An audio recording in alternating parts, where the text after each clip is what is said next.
آج یہ ہے کہ مسجدوں میں نمازی ہوتے نہیں ہیں۔ آپ حضرات کو یہ بات معلوم ہونی چاہیے کہ موجودہ حکومت فی الحال وقت بورڈ کی جو ہندوستان کے اندر زمینیں املاک ہیں، موجودہ حکومت یہ چاہتی ہے کہ ایک قانون بنا کر ہندوستان کی وقت بورڈ کی تمام زمینوں پر کسی طریقے سے قبضہ کر لیا جائے۔ پہلے آپ یہ سمجھیے کہ وقت ہے کیا چیز؟ اسے گھماتے ہوئے لکھ رہا ہے ایک لکھ رہا ہے کو اللہ کے راستے میں دے دے گا۔ مثلا ایک آدمی اللہ کے راستے میں زمین دینا چاہتا ہے، اس نے زمین دے دی، اس کی نیت یہ ہے کہ اس زمین پر میں مسجد بنانا چاہتا ہوں۔ اب اس زمین کا مالک اللہ تعالیٰ ہے، اس زمین کا مالک دنیا میں رہنے والے انسان نہیں ہے۔ ہاں، اس زمین سے جو فائدہ ہوگا، جو مفاد متعلق ہوگا، وہ تمام کے تمام مسلمانوں کو ہوگا۔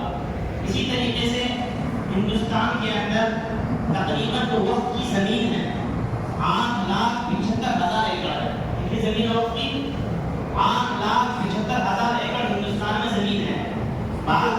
باقی قانون تو یہ کہا ہے کہ ہندوستان میں وقت بورڈ کی اتنی زمینیں ہیں کہ ریلوے کے بعد اگر سب سے زیادہ زمین اگر کسی وقت بورڈ کے پاس ہے تو وقت بورڈ کے پاس ہے۔ بلکہ اس سے بڑھ کر یہ کہتا ہوں، بات دوبارہ نے یہ کہا کہ وقت بورڈ کے پاس اتنی زمینیں ہیں کہ اگر ان کا صحیح استعمال کیا جائے تو ہندوستان کی حکومت کو چلایا جا سکتا ہے۔ آپ اس سے اندازہ لگائیے کہ مسلمانوں کی وقت بورڈ کی زمینیں کتنی اور کتنی اہم ہیں۔ اس لیے سرکار کی ہماری وقت بورڈ کی زمینوں پر نظر ہے اور حکومت یہ چاہتی ہے کہ کسی طریقے سے اس کے خلاف قانون لا کر اور تمام کی تمام وقت بورڈ کی زمین پر قبضہ کیا جائے۔ ہندوستان کی جتنی بھی مسجدیں ہیں وہ سب وقف ہے۔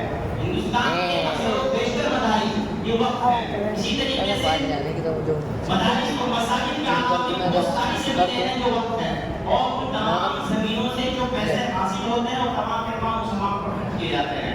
وہ تمام کے تمام پیسے یا تو اماموں کو دیے جاتے ہیں جو وقف بورڈ کی مسجدیں ہیں ان کو دیے جاتے ہیں، یا اسی طریقے سے جو بیوائیں ہیں ان کو وہ پیسے وہاں پر خرچ کیے جاتے ہیں۔ تو خلاصہ کلام یہ ہے کہ موجودہ حکومت یہ چاہتی ہے کہ وقف بورڈ کی زمین پر کسی طریقے سے قبضہ کیا جائے، اور پارلیمنٹ کے اندر انہوں نے یہ پیش کیا لیکن وہاں پر یہ بھی نہیں چل سکا، پاس نہیں ہو پایا۔ تو انہوں نے کمیٹی بنائی جس کا نام JPC ہے، اور اس JPC کو یہ کہا گیا کہ آپ تمام مسلمانوں سے رائے مانگے کہ اس کے بارے میں تمام مسلمان کیا کہنا چاہتے ہیں۔ تو JPC کی میٹنگ میں یہ طے کیا ہے، اور انہوں نے ایک QR کوڈ انہوں نے مسلمانوں کو دیا اور کہا کہ آپ اپنی رائے ای میل کے ذریعے سے پارلیمنٹ کو بھیج سکتے ہیں۔ تو ابھی تک الحمدللہ 1,30,00,000 ای میل حکومت کو پہنچ چکی ہے۔ 1,30,00,000 ای میل حکومت کو پہنچ چکی ہے، لیکن اس پر بھی ہمیں افسوس ہے 2 کروڑ ہو گئی، لیکن ہمیں اس پر بھی افسوس ہندوستان میں ہمارا دعویٰ یہ ہے کہ ہم 25 کروڑ مسلمان ہیں، 25 کروڑ میں سے صرف 2 کروڑ ای میل اگر حکومت کو پہنچی تو کیا ہوگی؟ یہ بہت افسوس کی بات ہے، اور یہ خواب غفلت میں ہم لوگ سوئے ہوئے ہیں۔ اس بات کی دلیل ہے، ہمیں اس موقع پر بیدار ہونا چاہیے۔ یاد رکھیں اگر یہ بھی پاس ہو گیا، آج اگر ہم مسجد میں نمازیں پڑھ رہے ہیں تو نماز پڑھنے کے قابل نہیں رہیں گے۔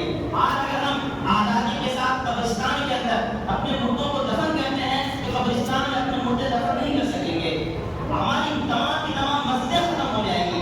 یاد رکھیے یہ ہمارا دینی مسئلہ ہے، ہمارا شرعی مسئلہ ہے، ہمارا ملی فریضہ ہے کہ ہم سب مل کر اپنے موبائل کے ذریعے سے حکومت کو ای میل بھیجیں۔ اب ای میل بھیجنے کا طریقہ کیا ہے؟ اس کا طریقہ یہ ہے کہ آپ اپنے گوگل کو کھولیے اور اسکینر وہاں سے چالو کیجیے۔ اسکینر کھولنے کے بعد QR کوڈ جو ہے JPC کی طرف سے جاری کر دیا گیا، میرے پاس بھی پہنچا ہے، وہاں صاحب کے پاس بھی پہنچا ہے، اور باہر بھی لگایا گیا تھا۔ اسکینر کھولنے کے بعد آپ اسکین کریں گے جیسے تو آل انڈیا مسلم پرسنل بورڈ کا پورا پرچہ مل جائے گا۔ آپ اس کو آگے بڑھائیں اور نیچے جیبیں لکھا ہوا اس پہ کلک کریں۔ کلک کرنے کے بعد آپ اس کو کچھ کرنا نہیں ہے، اور پورا کا پورا چیپٹر تیار ہے، کیا بھیجنا سب کچھ اس میں لکھا ہوا ہے۔ آپ کو کرنا کچھ نہیں ہے، صرف ایک بٹن پر کلک کرنا ہے اور آپ کو ای میل حکومت کو پہنچ جائے گا۔ اس طریقے سے آپ اپنے احتجاج کو حکومت میں بھیج سکتے ہیں، پارلیمنٹ میں بھیج سکتے ہیں۔ یاد رکھیے یہ بہت ضروری کام ہے، بہت ہی اہم کام ہے، اور اس کام کو ہم اپنا دینی فریضہ سمجھ کر کریں۔ جس طریقے سے ہم نماز پڑھنے کو اپنا دینی فریضہ سمجھتے ہیں، یہ کام بھی ہمارا دینی فریضہ ہے۔ حکومت یہ چاہتی ہے کہ مسلمانوں کو ہر طرح سے نقصان پہنچایا جائے۔ پہلے جانی نقصان پہنچایا گیا، فسادات کروائے گئے، اب بھی جگہ جگہ فسادات ہو رہے ہیں۔ اب حکومت نے دیکھا کہ مسلمانوں کو نقصان نہیں پہنچتا ہے، تب حکومت یہ چاہتی ہے کہ مسلمانوں کو مالی اعتبار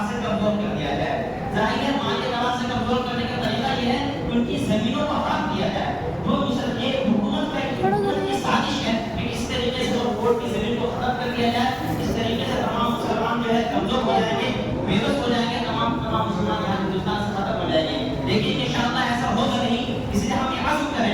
خاص طور پر میں نوجوان طبقے کو کہتا ہوں کہ وہ اس کام میں آگے بڑھے, جو کہ موبائل چلانے کے اندر جو زیادہ ماہر ہوتا ہے وہ نوجوان طبقہ ہوتا ہے. اس لیے تمام نوجوان اس کام کو آگے بڑھ کر کریں اور اپنا دینی فریضہ سمجھ کر کریں.